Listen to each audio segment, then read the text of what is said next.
Or they try to.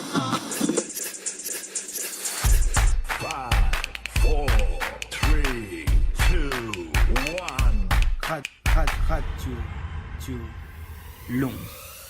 Bonjour à toutes et à tous et bienvenue dans cette troisième émission de Radio Longue, donc la première de l'année 2020. On vous souhaite tous une très bonne année. Et donc, est-ce que vous avez pris de bonnes résolutions pour cette année ?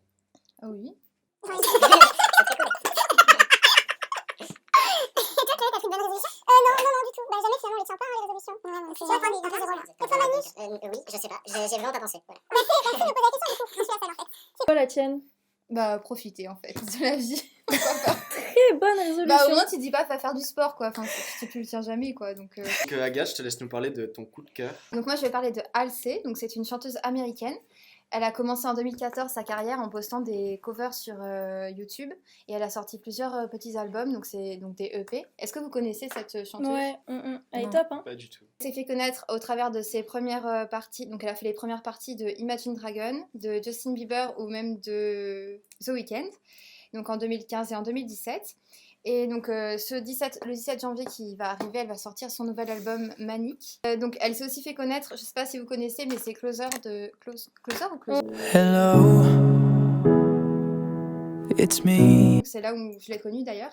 Et moi j'aime beaucoup cette artiste parce qu'en fait, donc là elle a sorti son nouveau single, c'est Graveyard. Donc c'est pas très joyeux comme titre. Tombe quoi. Tombe, mais au final, quand elle fait des représentations, j'adore parce que elle danse, elle chante et des fois elle peint même. Elle était habillée tout en blanc et au final... Elle s'était peint elle-même, non? Oui, elle s'est peint elle-même et avec Ouais, genre pendant oui, qu'elle chantait, elle peignait. Et genre à la Des fin, c'était couleurs, son en fait. portrait. Moi j'aime beaucoup cette artiste du coup parce qu'elle mélange plusieurs arts en même temps dans ses représentations et c'est pas juste une artiste comme ça qui bouge pas quoi. On voit qu'elle est passionnée par ce qu'elle fait.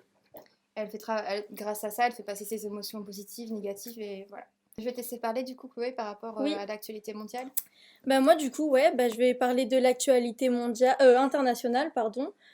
Donc 2019 nous a bien gâtés en ce qui concerne les sorties d'albums. En effet, cette dernière année, Harry Styles, Kanye West, Mika, Muse et bien d'autres encore nous ont fait le plaisir de partager leurs œuvres avec leurs fans.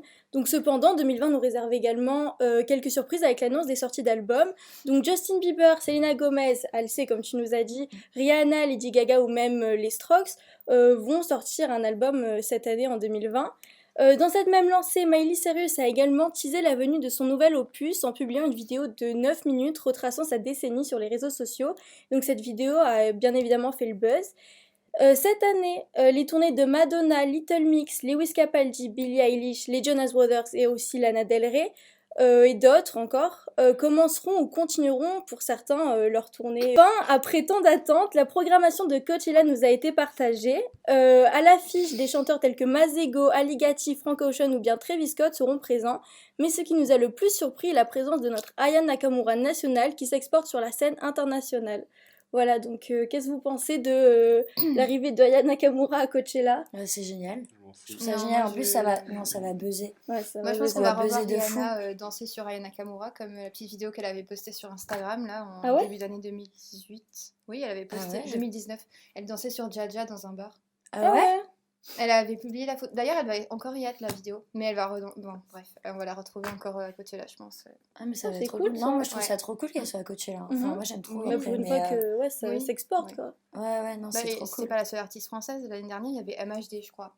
Ah ouais? Ouais, cette année, il y a Mika aussi. Ah, Mais bah, Mika, c'est il est pas français. Bon, Ouais. bref. Mais bon. Donc, à toi, Charlotte, de nous parler de l'actualité régionale. Alors, donc, concernant les actualités régionales, du coup, on attend Nino le samedi 18 janvier au Palais Nicaïa de Nice. Mhm.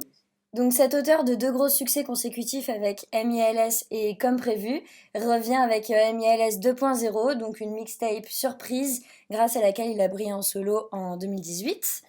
Ensuite, il y a l'Outdoor Mixed Winter Festival qui annonce sa 3e édition du 15 au 19 janvier. Donc c'est devenu un peu le repère des champions internationaux de discipline freestyle. Le festival, il accueille d'ailleurs la Coupe d'Europe de freestyle pour l'édition 2020. Et c'est pas nécessaire d'attendre la tombée de la nuit pour danser car il y a des sets de DJ qui seront menés l'après-midi pour maintenir la température à son plus haut niveau. Un cocktail festivo sportif au sommet histoire de garder le rythme après les fêtes de fin d'année. Et pour Ouais. finir, toujours au palais Nikaya, le 5 février, aura lieu la célébration de l'idole des jeunes. Donc ça va retracer la carrière hors norme de Johnny Hallyday. Et il y aura près de 30 personnes sur scène qui vont reprendre ces tubes que tous les Français ont fredonnés durant 5 générations. Donc vous retrouvez tout de suite notre invité spécial dans la deuxième partie de l'émission. Nous nous retrouvons à cette deuxième partie d'émission avec Clarisse, donc qui est une première année de la formation et qui est bénévole au projet Wake. Alors bonjour Clarisse, on est heureux de te recevoir dans notre studio. Comment vas-tu? Bien, et toi? Ça va. Alors on sait que tu es passionnée de musique et est-ce que tu pourrais nous raconter un peu ton rapport à la musique, ce qui te lie à elle? Bah, déjà, étant plus jeune, j'ai fait du saxophone, Mhm. donc avec du solfège, tout ça, j'ai même été à la chorale. Et du coup, j'aime vraiment la musique, enfin, c'est quelque chose qui me passionne. Je trouve, enfin, tous les jours, j'écoute de la musique, tout le temps. T'en as fait pendant combien de temps? Pendant 6 ans, à peu près.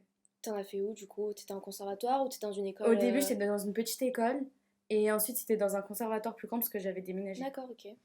C'est cool. Et comment du coup t'as choisi le saxophone? Comment tu t'es dit que c'était cet instrument-là que tu voulais En vrai, pratiquer? En vrai, je sais pas du tout si c'est arrivé comme ça, et j'ai décidé que je voulais faire du saxophone. J'avais dû y voir à la télé ou quoi, j'étais petite. Et du coup, j'ai dit à mes parents que je voulais en faire, et du coup, j'ai fini dans l'école de musique. Et c'est à quel âge? Je sais plus, je devais avoir 6 ans, Ah, 7 ans. t'étais jeune quand même Ouais. pour Ouais, le ouais. saxophone. Mais j'adorais, C'est j'étais trop plus bien. gros que moi. C'est trop cool. Et du coup, est-ce que tu penses que ton style de musique, il a évolué avec toi, du coup, en grandissant, parce que t'as fait différents répertoires, forcément? Oui, je pense. Après, je sais que j'écoute différents types de musique et que j'aime vraiment tout. Il n'y a pas quelque chose qui me plaît pas, enfin, spécialement. Moi, c'est trop cool. Et alors, est-ce que aujourd'hui, enfin, quelle musique on peut retrouver dans toutes tes playlists, celle qui est indémodable chez toi? J'aime un peu tout, mais c'est vrai que j'aime mieux le rap un peu français. Donc, Ouais. des chansons comme De Nino ou Jul. Et t'es allé voir un concert récemment, genre de rap ou quoi? Oui, je suis allée voir Jul à Lyon et Soprano au Vélodrome à Marseille. Ah ouais? Oui. C'est le cas que t'as préféré? Enfin, genre, l'ambiance c'était pas pareil, mais. C'était complètement différent. Ouais. Mais on va dire que le Vélodrome c'était plus Ouais, impressionnant, le Vélodrome, tout ça. ouais. Puis c'est plus en extérieur. Du coup, c'est vrai que c'est Mhm. différent. J'ai vraiment bien aimé. Ah, c'est cool. Et alors, donc on est en 2020, c'est quoi ton premier coup de cœur, si t'en as eu un là depuis une semaine? Je dirais le musical. nouveau clip de Jaja Ginaz, Forza, j'aime bien. Ah, je vois pas. Hello, it's me. Ouais. Trasbin, enfin. Non. C'est un truc nouveau en plus. Bref, C'est ouais, je connais c'est pas. leur dernier album en fait. Et du coup, Ah j'ai ouais. sorti le clip, ouais, c'est tout. Et est-ce que tu peux nous livrer en exclu une de tes résolutions 2020? En vrai, j'en ai pas vraiment pris. Ah ouais? T'es comme Non. Chloé? Oui, parce que je trouve qu'on les fait jamais réellement en fait. Enfin, on se tient jamais vraiment à nos résolutions. Bah écoute, c'est bien aussi. Bah merci Clarisse d'être venue dans notre émission et maintenant, place à la troisième partie. Merci à vous. Bienvenue dans notre troisième partie de l'émission. Donc, je suis accompagnée aujourd'hui de deux de nos lycéens bénévoles, donc Mathieu et Sarah. Donc, moi, je vais tout d'abord vous parler donc d'un style musical, donc le rap. Donc, le rap, c'est un mouvement culturel et musical prenant ses racines du hip-hop ayant émergé donc dans les débuts des années 70 dans des ghettos aux États-Unis. Le rap, il se caractérise par son rythme, mais aussi ses rimes. C'est le plus souvent une succession de couplets séparés par des refrains. Il a été influencé par d'autres genres musicaux, donc on va retrouver le blues, le jazz ou encore le rock et aussi parfois le raga.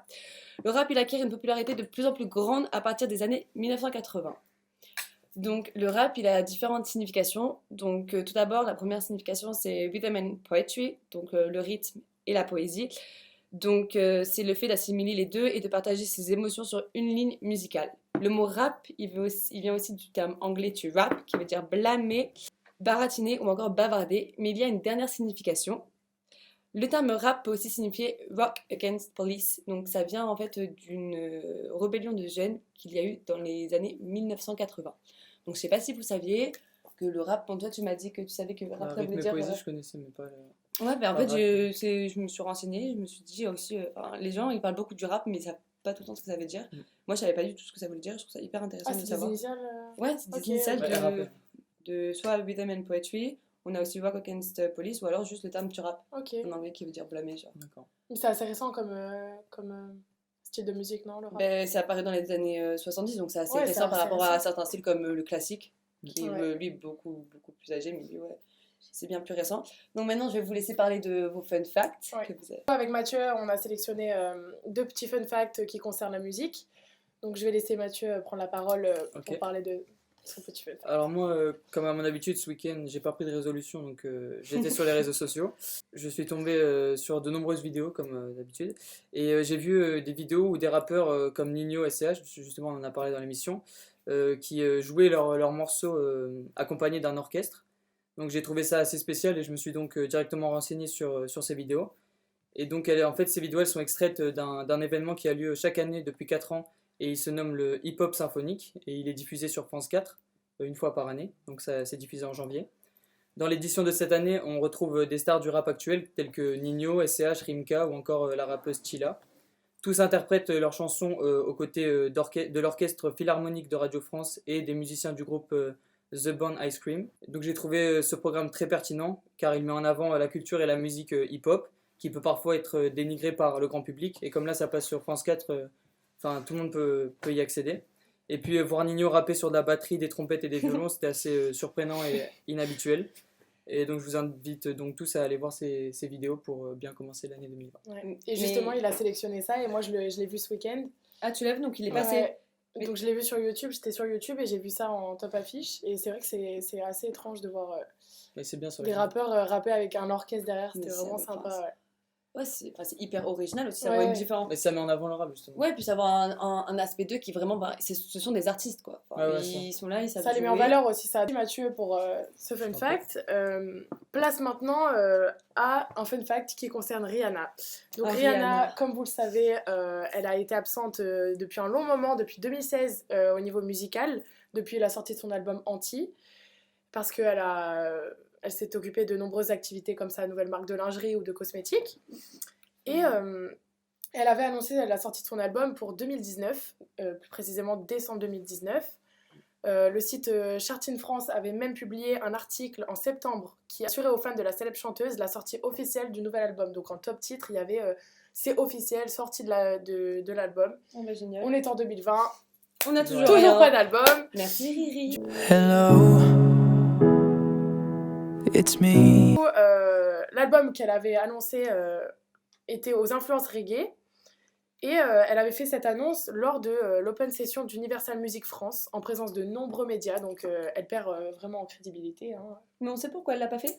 On ne sait pas, mais en tout cas, elle en joue beaucoup sur les réseaux sociaux. Elle nargue. Donc elle nargue ses fans, elle en joue justement sur un post Instagram qu'elle a publié vers septembre. Elle disait, avec ironie, moi écoutant l'album R9 Rihanna 9, l'album le 9e, seule et refusant de le sortir. Donc vraiment, elle en joue. Elle fait monter voilà. le buzz après.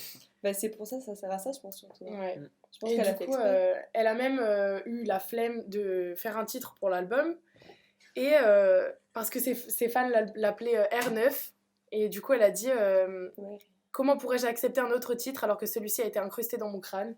Donc vraiment, elle prend ses fans un peu de haut. Elle n'a sorti aucun album. Donc Mais on sait si il nous elle va reste tous sortir. sur cette petite déception. Il va sortir. Donc en 2020, normalement, il J'espère. devrait sortir, mais Mais j'espère. on s'attend à tout.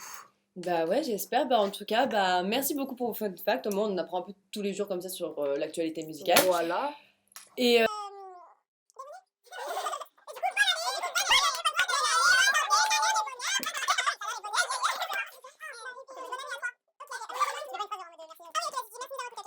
Et bah merci de nous avoir écoutés. Et en tout cas, on vous souhaite Une bonne bonne année.